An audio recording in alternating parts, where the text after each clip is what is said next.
सवाल आपका है। इस कार्यक्रम में आप सभी का स्वागत है। आज हम बात करेंगे बस्तर में बुनियादी परिवहन सुविधाओं की और दशकों से इससे जुड़ी मांगों को लेकर आम जनता की परेशानी की। छत्तीसगढ़ का बस्तर ऐसा इलाका रहा है जो वर्षों से बुनियादी सुविधाओं से वंचित रहा है।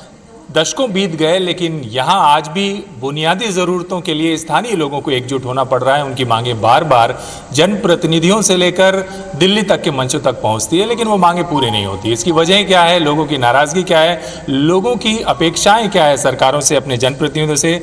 इस पर हम चर्चा करेंगे। पर आज का हमारा जो खास विषय है ये रेल की मांग को लेकर है, जो दशकों से बस्तर की खास मांग रही है। क्योंकि देश में जब शुरुआत में रेल लाइन बिछी तो उस दौरान बस्तर में भी रेल लाइन पहुंची, लेकिन ये केवल यहाँ से लौह अयस्क परिवहन के लिए बिछाई गई, यहाँ के यात्रियों की सुविधाओं के लिए नहीं। यही अहम वजह है कि जिसकी वजह से यहाँ के स्थानीय लोग अब बुनियादी सुविधाओं में वृद्धि की बात कर रहे हैं और रेल सुविधाओं की मांग कर रहे हैं। क्या प्रमुख मांगे हैं और आप लोग क्या कर रहे हैं इसके लिए?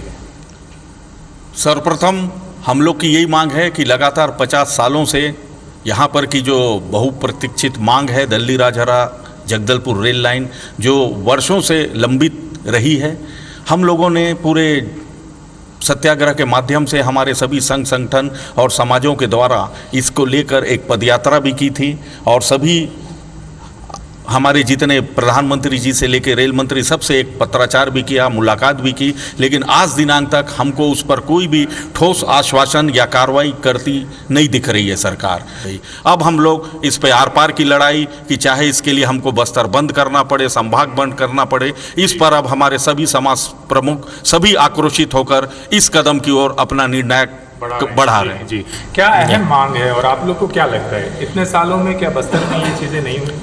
देखिए, ज़रूरत महसूस होती है इसके लिए। देश की आज़ादी के बाद ये बस्तर सदैव उपेक्षित रहा है।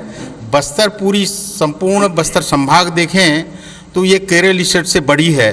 अब और ये जगदलपुर बस्तर का एक संभागीय मुख्यालय है जो आज की तिथि में अपने राज्य का, छत्तीसगढ़ के राज्य का राजधानी से रेल सुविधा जुड़ा नहीं हो पाया है। इससे बड़ा दुर्भाग्य हमारे बस्तर वासियों के लिए क्या हो सकता है?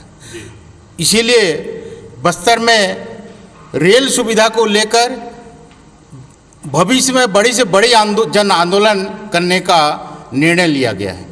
कौन कौन सी प्रमुख मांगे रखी हैं आप लोगों ने, या क्या चाहते हैं कि बस्तर में कैसा रेल सुविधा? नहीं, प्रमुख सुविधा तो रेल का ही है और रेल एक सपना टाइप का लगता है। तो ये रेल आंदोलन इसलिए जारी किया गया कि सब लोगों की सुविधा हो, आने जाने ट्रांसपोर्टेशन के हिसाब से। तो हमारी ये प्रमुख मांग है कि हम तो पहले तो बस्तर की जनता हमारे साथ इकट्ठा हो रहे हैं और ये महाबंद का आयोजन है। लगभग जो संख्या रहेगी है, हम इस लोगों के माध्यम से और हम सब लोग जो प्रतिनिधि यहाँ खड़े उसके माध्यम से बताना चाहते हैं, ये महाआंदोलन होगा जिसमें जनप्रतिनिधि शामिल हो और चाहे ना हो। यदि उनकी रुख हमारे तरफ सही नहीं रहा तो जनप्रतिनिधियों का भी हम लोग बाइकाट करेंगे, उनको आने नहीं देंगे, क्योंकि ये जनता की मांग है। तो जनता की मांग के हिसाब से पूरा आंदोलन होगा।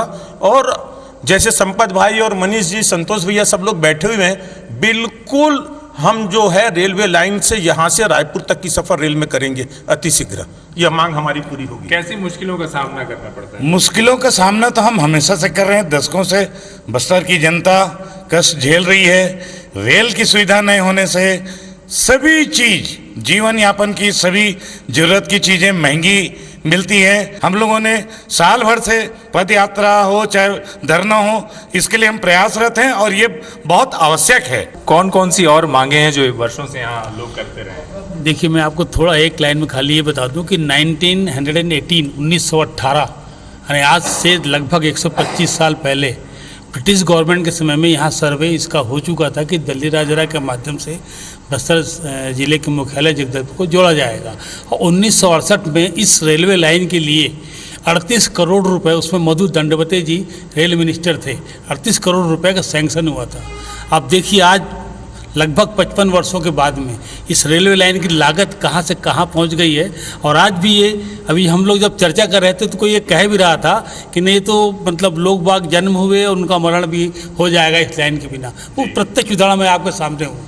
मेरा जन्म भी 1947-48 में हुआ है और मेरे आज 75 वर्ष की उम्र है और लगता है लाइन मेरे सामने शायद आ पाएगी, ये भी एक सपना है। नहीं नहीं, देखिए उम्मीदें तो बरकरार रहनी चाहिए जी। आप कुछ कहना? संतोष भैया के बाद शायद मेरी उम्र है और मैं अपने पिता से सुनता था कि 1938 से लेके भारत आज़ादी तक केशकाल तक रेल लाइन थी और यहाँ से जब जब दोहन हुआ है पूरी जो स्लीपर जाते थे यहाँ से पूरे, यहाँ पे अभी भी पुरानी मशीनें पड़ी हुई हैं फॉरेस्ट डिपार्टमेंट की, और यहाँ से बैलगाड़ी और छोटी छोटी जो गाड़ियाँ होती थी उसमें केशकाल तक जाके वहाँ से जाता था। और जब आज़ाद होने के बाद सबसे ज़्यादा बस्तर की आमदनी है, सबसे ज़्यादा, चाहे ज़मीन के ऊपर हो चाहे ज़मीन के नीचे, मतलब रेवेन्यू सरकार ज्यादा कमाती है। हाँ, लेकिन सबसे ज़्यादा रेवेन्यू बस्तर संभाग देता है रेवेन्यू। लेकिन उसके हिसाब से सुविधा नहीं मिलती जी।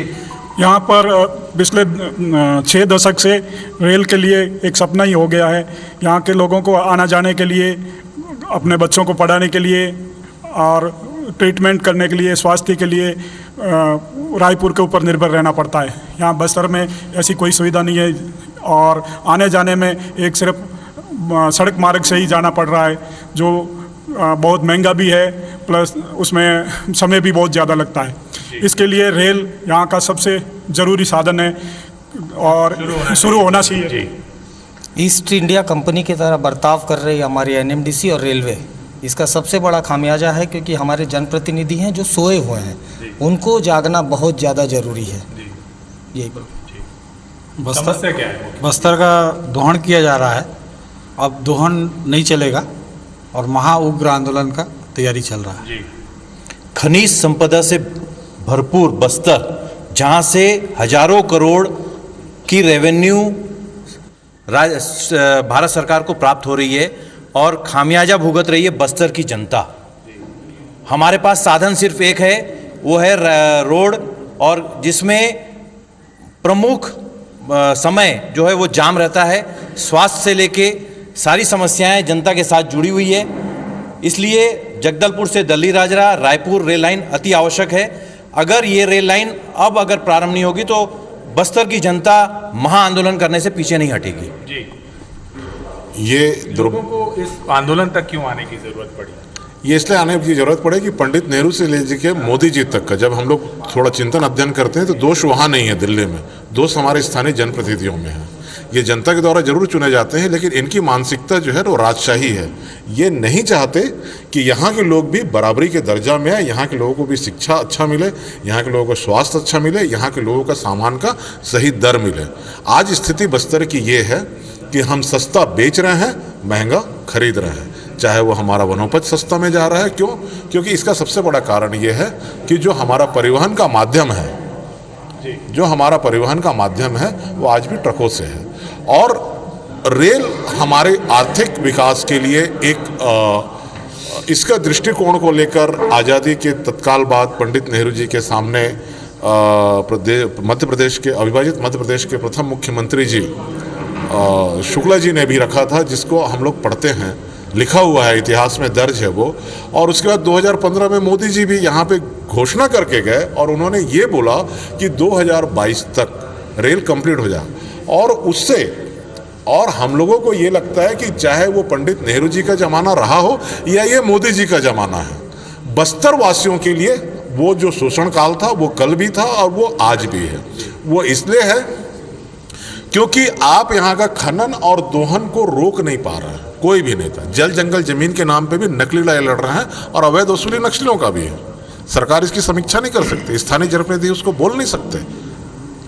जब बस्तर के लोगों को सुविधा देने की बात आती है तो नक्सलवाद का मैटर बताया जाता है, जिस प्रकार से हमने भी संसद में सुना कि नक्सलियों के कारण। लेकिन हम ये सरकार से पूछना चाहते हैं कि ज़्यादा इफेक्टेड किरंदुल एरिया है, वहाँ का दोहरी रेल लाइन में सरकार को कोई प्रॉब्लम नहीं है। रावघाट तक जो ज़्यादा इफेक्टेड एरिया है वहाँ पे रेल लाइन का कोई प्रॉब्लम नहीं है। अब बस्तर की जनता ये जानना चाहती है और इसको जानने के लिए अब व्यापक जन जागरण के रूप में अब जो बस्तर रेल आंदोलन पिछले 1 साल से लगातार लड़ रहा है, अब जमीन की लड़ाई शुरू करेगा। जी, सभी ने बताया कि स्वास्थ्य के दृष्टिकोण से, शिक्षा के दृष्टिकोण से और आर्थिक रूप से महंगाई के दृष्टिकोण से रेल लाइन की आवश्यकता है, मगर इस सब के साथ साथ आज वर्तमान जो परिस्थितियां हैं, संबंध, रिश्ता, लड़के लड़कियों के रिश्ते के लिए भी लोग यहाँ आना नहीं चाहते हैं। रेल की बहुत बड़ी समस्या है, तो जो कनेक्टिविटी नहीं है। बसों से जो आते हैं वो यहाँ से जब रायपुर से यहाँ तक आते हैं और दोबारा वापस संबंध करने के लिए नहीं आते हैं, तो मूलतः लोग पैसा कमा भी लेते हैं, तो बेटा बेटियाँ इतनी बड़ी बड़ी हो गई उम्र दराज, और 30-30 साल 35 साल के बेटा बेटी हो गए, शादी के लिए लड़के लड़कियों के रिश्ते के लिए नहीं आते हैं। ये बहुत बड़ी समस्या है जिसको बहुत सारे लोगों ने नहीं ध्यान दिया। जी, ये जरूरी है रेल आना इसलिए भी। जी, वास्तव में क्या है, बस्तर एक दूरस्थ अंचल है। यहाँ पर यातायात के साधन की शुरू से ही बहुत ही परेशानी रही है। लोगों की मांग है, ज़बरदस्त मांग है कि यहाँ पर रेल लाइन होना चाहिए, जिससे कि यातायात की सुविधा हो। यहाँ शिक्षा, स्वास्थ्य और व्यापार तीनों जो हमारी मूलभूत आवश्यकता है, उसके लिए हमें रेल की बहुत ही आवश्यकता है। और हम मांग करते हैं सरकार से कि शीघ्रातिशीघ्र रेल की लाइन जो है, यहाँ से हम रायपुर तक के अपनी यातायात पूर्ण कर सके और रेल लाइन की सुविधा हमें मिलनी। तो आप देख सकते हैं कि बस्तर के लोगों का आक्रोश है कि दशकों से बस्तर के लोग रायपुर और दिल्ली तक की कनेक्टिविटी की मांग कर रहे हैं। बस्तर में जो परिवहन के साधन हैं वो सीमित हैं, जिसकी वजह से यहाँ की जो आम आबादी है वो कई तरह की मुश्किलों का सामना करती है। और ये बहुत ज़रूरी हो जाता है ऐसे समय में कि जब सरकारें आर्थिक मुनाफे के लिए रेल लाइन बिछा देती हैं लेकिन यात्री सुविधाओं का विस्तार नहीं करती, तो लोगों की नाराज़गी ऐसे में जायज़ भी है। बस्तर की समस्याओं पर आपने लोगों की बात सुनी। अब इसके आगे हम चलते हैं सरगुजा और जानते हैं अभिषेक से कि वहाँ के लोगों को दशकों से अपने जनप्रतिनिधि और सरकार से आखिर क्या उम्मीदें हैं और क्यों उनकी मांगें सुनी नहीं जा रही।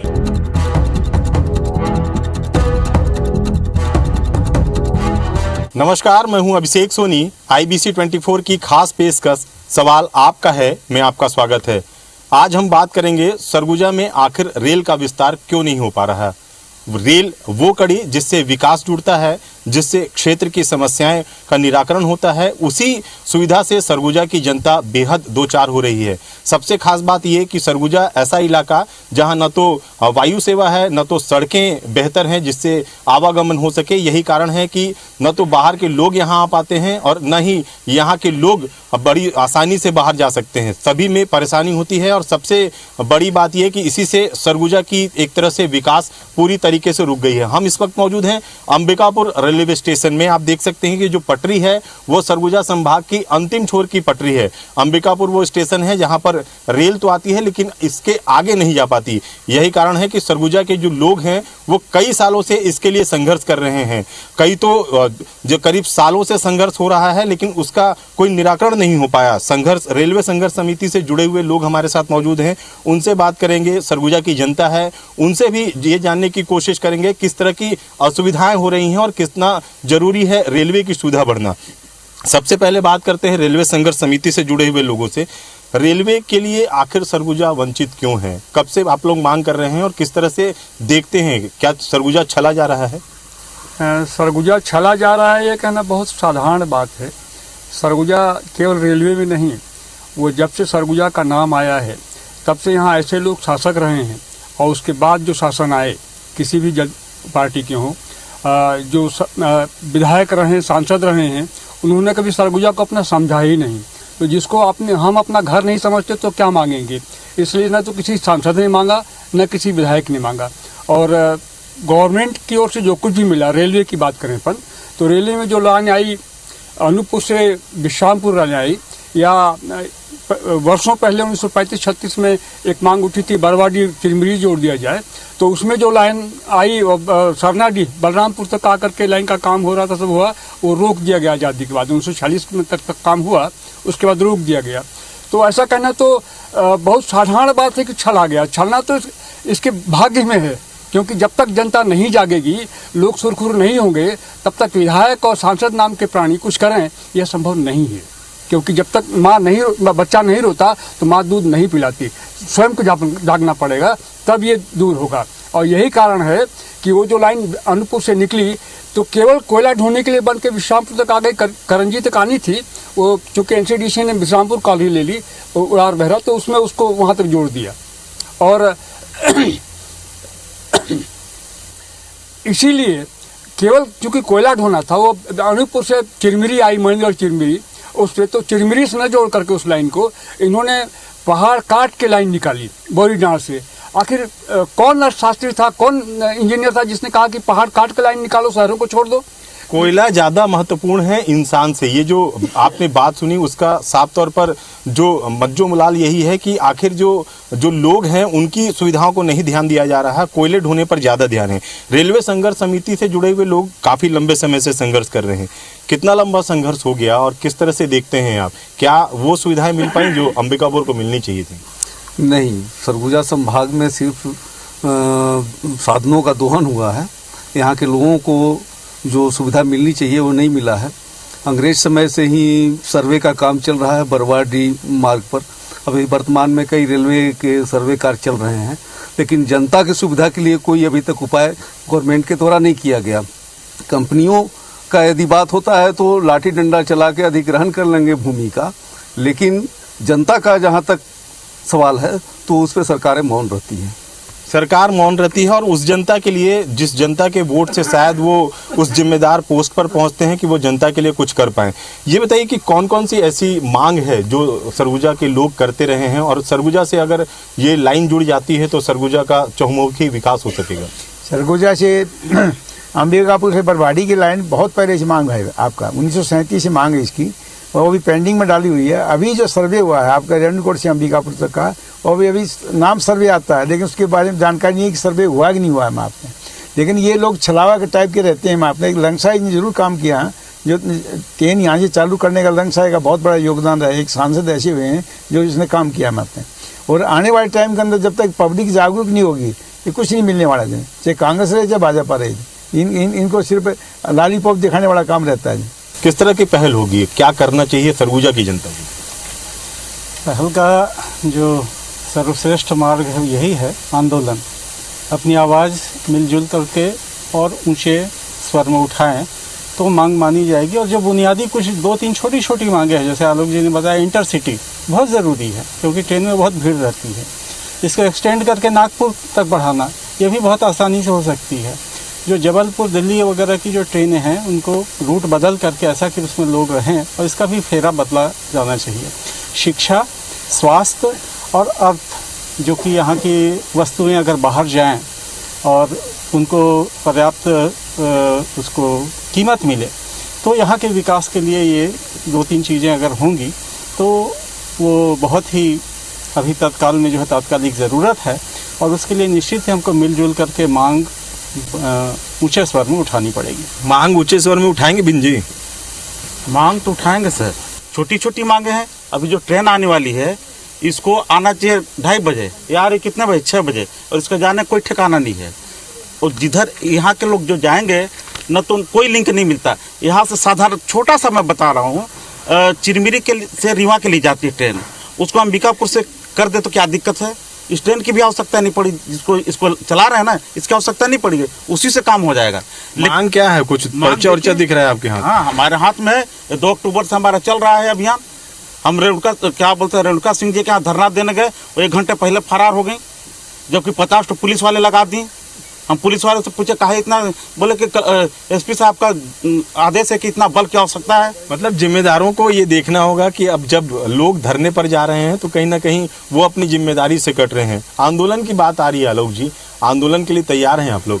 देखिए, आंदोलन तो जनता की मांग है अभिषेक जी, मगर जितना अंबिकापुर को आज़ादी के बाद रेल के मामले में उपेक्षित रखा गया था, अब एक उम्मीद की किरण जगी है। रेल लाइन विश्रामपुर से अंबिकापुर आ गई, हम अंबिकापुर से दिल्ली की एक ट्रेन दे दी है। आज जन सुविधा को देखते हुए अन्य जो मांगे हैं, जैसे अभी इस आंदोलन के रेलवे संघर्ष समिति के 2 सबसे बड़े पुरोधा हमारे बीच हैं, सम्मानी वेद प्रकाश भैया और सम्मानी रविंद्र स्वर्णकार भैया, सम्मानी सुजान बिन जी। ये पिछले 35-40 साल से रिकॉर्ड है इन लोगों का ना अनशन में बैठने का। तो इन पूर्वाधाओं के बीच में ये बोल रहा हूँ कि उम्मीद रखिए, धीरे धीरे सारी मांगे पूरी होंगी। आपको एक जानकारी बता दूं, अभी बौरी डांड से अंबिकापुर दोहरे लाइन की बजट में मंजूरी मिल गई है, और बौरी डांड से बैकुंठपुर के दोहरे लाइन का टेंडर भी हो चुका है।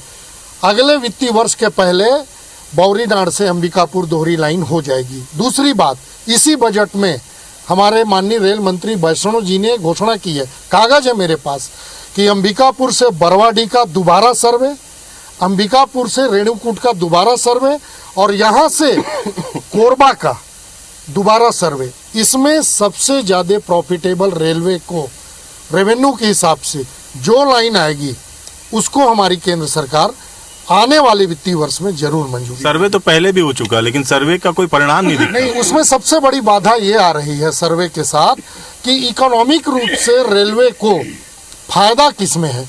ये दुर्भाग्य सरगुजा का, मैं भी मानूंगा कि ये हम सबके लिए शर्म की बात है कि हम सर्वे की बात आज़ादी के बाद से सुन रहे हैं। और जैसे भाई साहब लोगों ने बताया, ये सब रेलवे आंदोलन के पुरोधा है इस डिबेट में। सही में बलरामपुर तक वो मिट्टी का पूरा ट्रैक बन के आ चुका है बरवाडी से। तो सर्वे के नाम पर सरगुजा को छला जा रहा है। सर्वे के नाम पे सरगुजा छला जा रहा है। सर्वे की जो आगे की प्रक्रिया है वो कब तक पूरी होगी? युवा भी हैं, आंदोलन के लिए तैयार हैं आलोक जी? कुछ किस तरह की तैयारी है आप लोग आंदोलन? बिल्कुल तैयार हैं। सिर्फ सर्वे। मैं आपको एक हास्यास्पद बात बताता हूं कि भारतीय जनता पार्टी के माननीय सांसद महोदय और यहाँ के वरिष्ठ भाजपा के नेता शहर में पोस्टर भी लगा दिए थे कि सर्वे कंप्लीट हो गया, अब ट्रेन चलने वाली है। और आज बताया जा रहा है कि दोबारा सर्वे होगा। तो हमको सर्वे नहीं, काम चाहिए, अन्यथा हम लोग आंदोलन करने के लिए तैयार हैं। देखिए, सर्वे नहीं, काम चाहिए। ऐसे में जो जनता है वो कहीं ना कहीं निराश हो चुकी है और निराशा जो है वो अब रोष का रूप ले रही है। ऐसे में जो जिम्मेदार हैं वो इस ओर ध्यान दें। और सरगुजा जो कि काफ़ी पिछड़ा हुआ इलाका माना जाता है, इसकी सीमाएं दूसरे प्रदेशों से भी लगती हैं। ऐसे में इस इलाके में अगर रेलवे का विस्तार होगा तो कहीं ना कहीं जो शिक्षा है, स्वास्थ्य है या अन्य जो व्यावसायिक व्यवस्थाएं हैं वो विकसित हो सकेंगी और क्षेत्र का विकास हो सकेगा। आज के खास कार्यक्रम में फिलहाल इतना ही। हमें दीजिए इजाज़त। नमस्कार।